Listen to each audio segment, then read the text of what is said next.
నమస్తే అండి. నేను వాణి. నా ఛానల్ ఫస్ట్ టైం చూస్తుంటే ప్లీజ్ సబ్స్క్రైబ్ చేసుకోండి. లైక్ చేసి షేర్ చేయండి. ఉమ్మడి కుటుంబం మూడో పార్ట్ వినేద్దాం.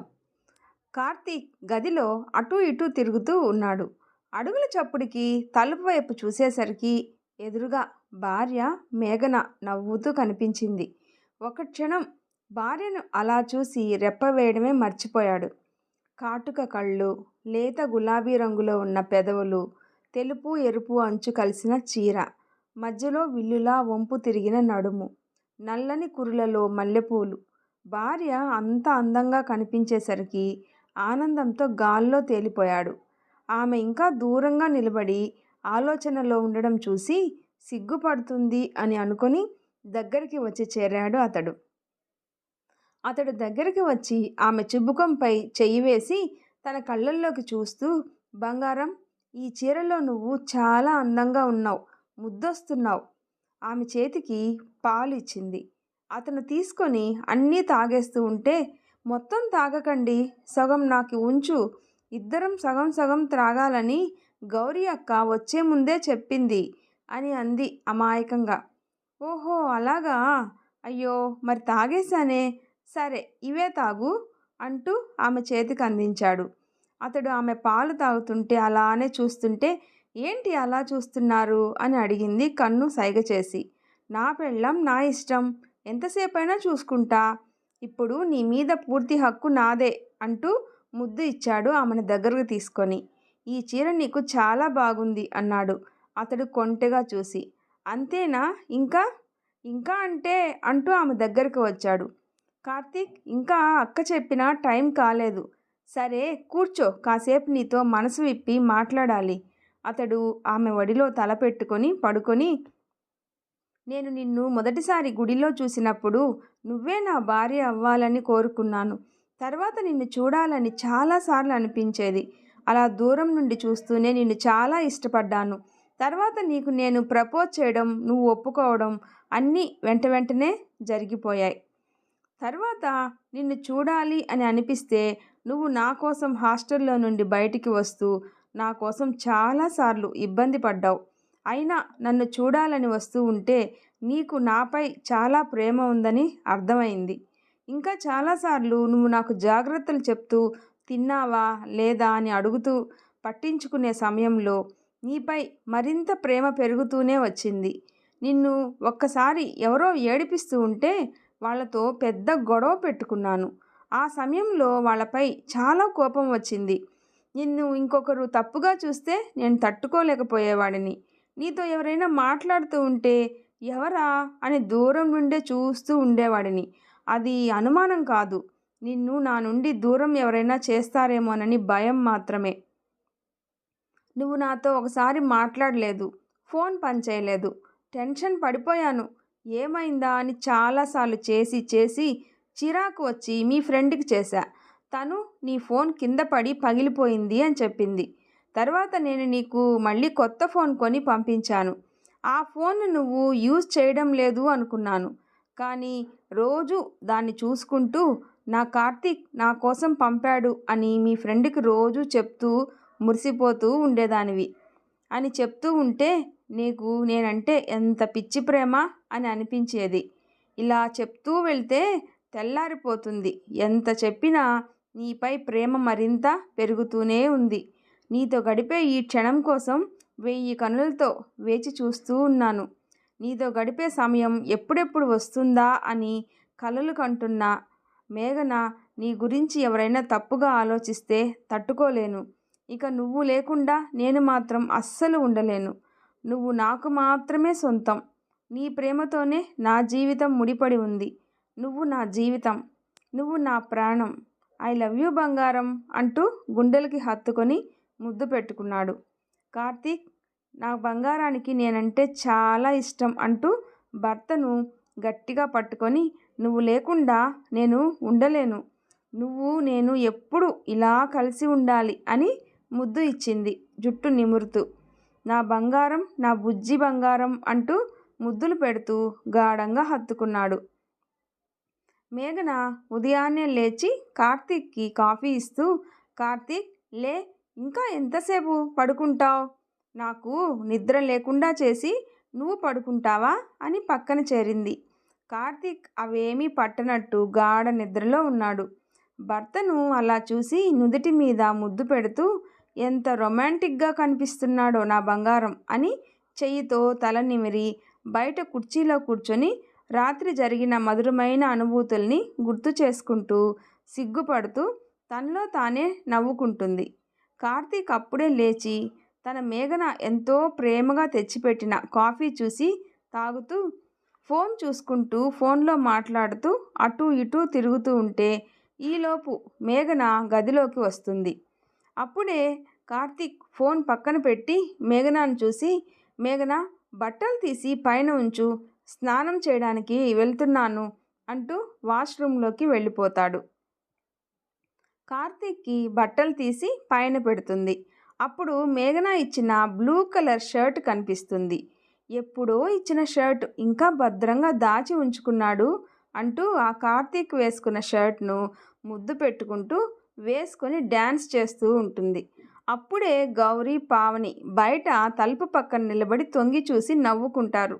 మేఘన చూసేసి కవర్ చేసుకుంటూ ఈ కలర్ షర్ట్ చాలా బాగుంది కదక్కా అని అంటుంది.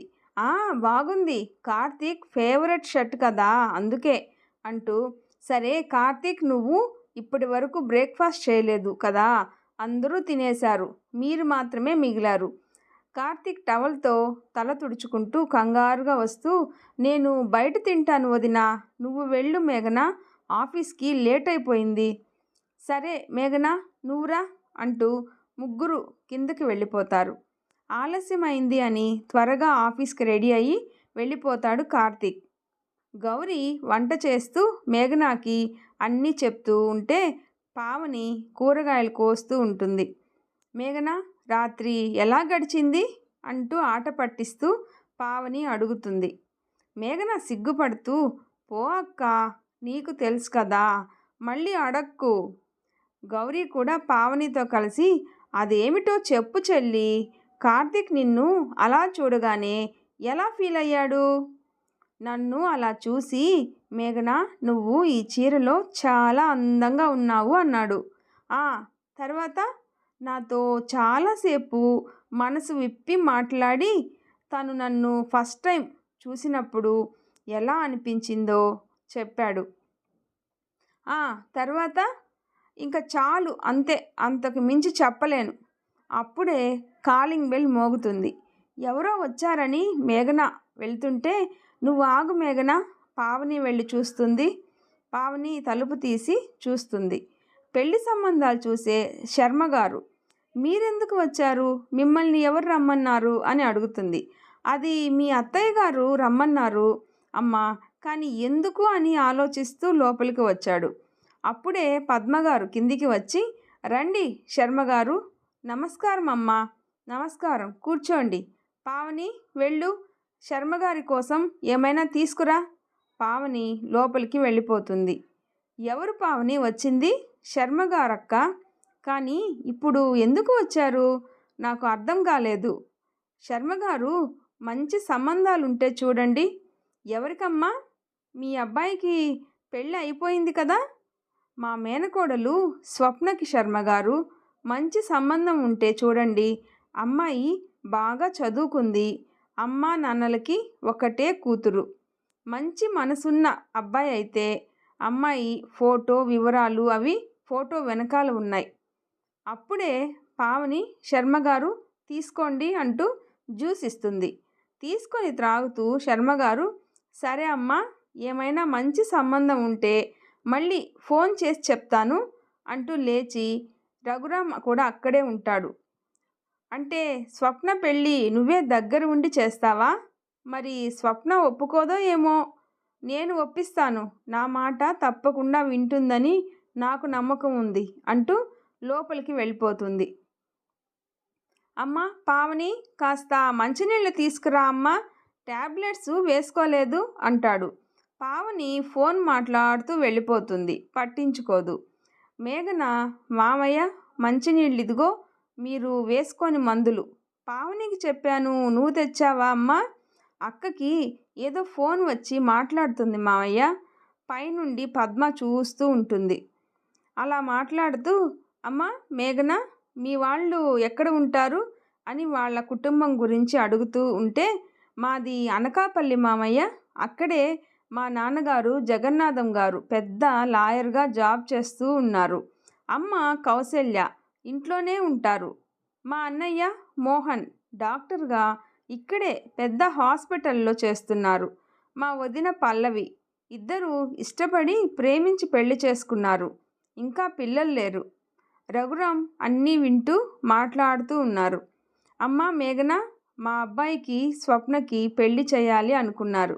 కానీ వాడికి ఇష్టం లేదు అని నాతో చాలాసార్లు అన్నాడు. అప్పుడు వాడు నీ గురించి చెప్పాడు. నీ గురించి చెప్పేటప్పుడు వాడి కళ్ళల్లో ఆనందం చూశాను. నువ్వంటే ఎంత పిచ్చిగా ప్రేమిస్తున్నాడో అర్థమైంది. నీతో కాకుండా స్వప్నతో పెళ్ళైతే వాడు ఏమవుతాడా, ఎలా ఉంటాడా అని ఆలోచిస్తే భయంగా ఉండేది. మీపై నాకు కోపం లేదమ్మా. మీరు ఇంట్లో చెప్పకుండా పెళ్లి చేసుకున్నారని నేను బాధపడ్డాను. మేఘన కళ్ళల్లో ఆనందం. వెంటనే రఘురాంను మమ్మల్ని క్షమించండి మామయ్య అంటూ, మేము తప్పని పరిస్థితుల్లో పెళ్లి చేసుకోవాల్సి వచ్చింది అంటూ చెప్తూ ఉండగా గౌరీ పావని కూడా దూరం నుండి చూస్తూ వింటారు. అమ్మ గగన, జరిగిపోయిందేదో, నా పేరు గగన కాదు మామయ్య, మేఘన అంటుంది. రఘురాం నవ్వుతూ, మర్చిపోయానమ్మా. సరే అమ్మా, నేను బయటికి షాప్కి ఒకసారి వెళ్ళి వస్తాను అంటూ వెళ్ళిపోతాడు. మేఘన, అమ్మయ్య, మామయ్య గారి మనసు గెలుచుకున్నా, మమ్మల్ని అర్థం చేసుకొని క్షమించేశారు అనుకుంటూ ఆలోచిస్తూ గౌరీ పావని దగ్గరకు వెళ్ళి చెప్తూ సంతోషపడింది. గౌరీ, మావయ్య నిన్ను కోడలిగా అంగీకరించారు, కానీ అత్తయ్య మనసు గెలవడం చాలా కష్టం. మేఘన, ఆవిడ మనసు గెలిస్తేనే నిన్ను ఈ ఇంటి కోడలిగా అంగీకరిస్తారు. పావని కూడా చెప్తూ, అవును మేఘన, అక్క అన్నట్టు నువ్వు అత్తయ్య మనసు గెలవడం కోసం ఇప్పటి నుండి చాలా కష్టపడాలి. ఆవిడ మనసు గెలిస్తేనే నిన్ను ఈ ఇంటి కోడలిగా అంగీకరిస్తారు అంటూ.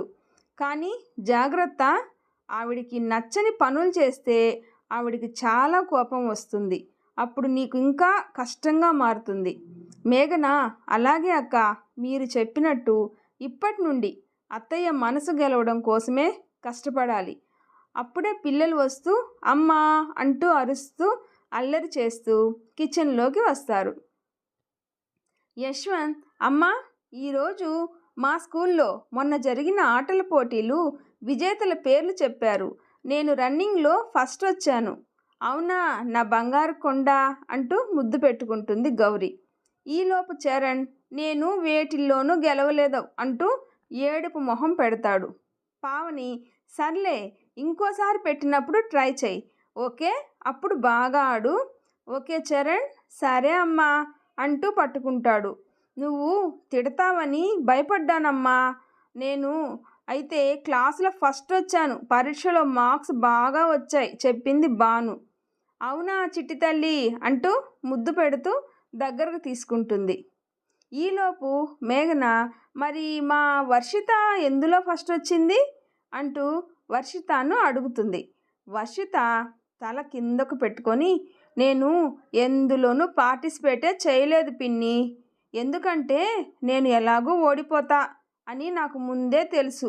అందుకే ఎప్పుడు ఏ ఆటల పోటీల్లోకి వెళ్ళను అంటూ ఉంటే మిగిలిన పిల్లలు నవ్వుతూ, ఇది ఎప్పుడు భయపడుతూ పిరికిదానిలాగా ఉంటుంది, ఇక ఎందులో గెలుస్తుంది అంటారు. మేఘన వెంటనే, ఓయ్ పిల్లలు, తప్పు. ఎప్పుడు ఎదుటివారి గురించి మీకు తెలియకుండా మీకు ఇష్టం వచ్చినట్టు మాట్లాడుతూ మాటలతో బాధ పెట్టకూడదు. నువ్వు చేయగలవు, ట్రై చేయి అంటూ ధైర్యం చెప్పాలి. ఓకేనా, అర్థమైందా? అలాగే పిన్ని, అర్థమైంది. ఇకపై మీరు చెప్పినట్టు చేద్దాం అని అంటారు చరణ్, భాను, యశ్వంత్. మేఘన, వర్షిత, తప్పు తల్లి. మనము ఎప్పుడు మనల్ని తక్కువ అంచనా వేయకూడదు. ఎదుటివారు ముందు తల దించుకునేలా ఉండకూడదు. నువ్వు అన్ని ఆటల పోటీల్లోకి వెళ్ళి ఆడుతూ నేను ఆడగలను అని చెప్పాలి. ప్రయత్నం చేయకుండా నేను ఓడిపోయాను అని అనకూడదు. ఓకే వర్షిత? థ్యాంక్స్ పిన్ని, నువ్వు చెప్పినట్టే ఉంటాను, గుడ్ గర్ల్ అంటూ బుగ్గలు గిల్లుతూ నుదుటి మీద ముద్దు పెట్టి, సరే ఇంక వెళ్ళి ఆడుకోండి, మీకు తినడానికి ఏమైనా తీసుకొని వస్తాను పావని అనేసరికి పిల్లలు వెళ్ళిపోతారు. మా మాట అస్సలు వినేదే కాదు వర్షిత, కానీ నీ మాట భలే వింటుంది అనింది గౌరీ. పిల్లలకి ఎలా చెప్పాలో అలా చెప్తే వింటారక్క. సర్లే వంట అయిపోయింది కదా, భోజనాలు రెడీ అయ్యాయి, అందరినీ పిలుస్తాను, అందరూ భోజనానికి వస్తారు. గౌరీ పావని వడ్డిస్తూ ఉంటే మేఘన కూడా వడ్డిస్తూ అత్తయ్య గారి దగ్గరికి వెళ్ళేలోపు పద్మ, గౌరీ నువ్వు వడ్డించమ్మా నాకు అనేసరికి, అలాగే అత్తయ్య. మేఘన, నువ్వు మిగిలిన వారికి వడ్డించు, నేను అత్తయ్యకి వడ్డిస్తాను అంటుంది. మేఘన లోపల బాధపడుతుంది. అందరూ భోజనాలు చేశాక గౌరీ, మేఘన చెప్పాను కదా అత్తయ్య అంతే, అలానే ఉంటుంది, పట్టించుకోకు అని వెళ్ళిపోతుంది. మంచం మీద కార్తీక్ ఒళ్ళో పడుకొని మేఘన, కార్తీక్ ఈరోజు మావయ్య నాతో మాట్లాడారు. అవునా, ఏం మాట్లాడారు బంగారం అంటూ నుదుటి మీద ముద్దు పెడుతూ అడుగుతాడు. మనం పెళ్ళి ఇంట్లో ఎవరికీ చెప్పకుండా చేసుకున్నాము అని కోపం తప్ప మరి ఇంకేమీ లేదు అన్నారు. నన్ను కోడలిగా అంగీకరించారు. నాతో చాలాసేపు మాట్లాడారు. మా కుటుంబం గురించి అడుగుతూ నాకు చాలా ఆనందంగా అనిపించింది. ఇంకా అత్తయ్య కూడా మనల్ని అర్థం చేసుకుంటే చాలు. మా అమ్మకి చెప్పకుండా పెళ్లి చేసుకున్నాను అని కోపం అంతే. అందులోకి స్వప్నతో పెళ్లి చేయాలని ఆశపడింది. అంటే సొంత మామయ్య కూతురు కదా, కోడల్ని చేసుకోవాలి అని ఉండేది. నాకేమో చిన్నప్పటి నుండి దగ్గరగా చూశా కదా, అందుకు తనపై నాకు పెళ్లి చేసుకోవాలి అన్న ఆలోచనే వచ్చేదే కాదు. అప్పుడే నాకు ఒక దేవకన్యలా ఉన్న అమ్మాయి స్వర్గంలో నుండి దిగి వచ్చినట్టు నువ్వు నాకు కనిపించావు. నిన్ను చూడగానే నాలో ఏదో తెలియని మధురానుభూతి కలిగింది. నువ్వు నాకు బాగా నచ్చావు. ఎంతలా అంటే నీతో జీవితం పంచుకోవాలి అని అనిపించేది. నీ ప్రేమ కోసం వేచి చూస్తూ ఉన్న నాకు నువ్వు దగ్గరగా ఇప్పుడు ఇలా నీతో జీవితం సంతోషంగా గడుపుతూ ఉన్నాను అంటూ ఆమె కళ్ళల్లోకి చూస్తూ గాఢంగా ముద్దు పెట్టాడు. ఆ రోజు రాత్రి అలా సంతోషంగా మాట్లాడుకుంటూ ఉండగా మేఘన కార్తీక్ ఒడిలోనే నిద్రపోతుంది. కార్తీక్ పక్కకి మెల్లిగా లేపి తల కింద దిండి పెట్టి పడుకోబెట్టి తను పడుకుంటాడు. ఆ రోజు అలా గడిచిపోతుంది. తర్వాత ఏం జరుగుతుందో నెక్స్ట్ పార్ట్లో తెలుసుకుందాం. వీడియో నచ్చితే ప్లీజ్ లైక్ చేసి షేర్ చేయండి, సబ్స్క్రైబ్ చేసుకోండి. Thanks for watching.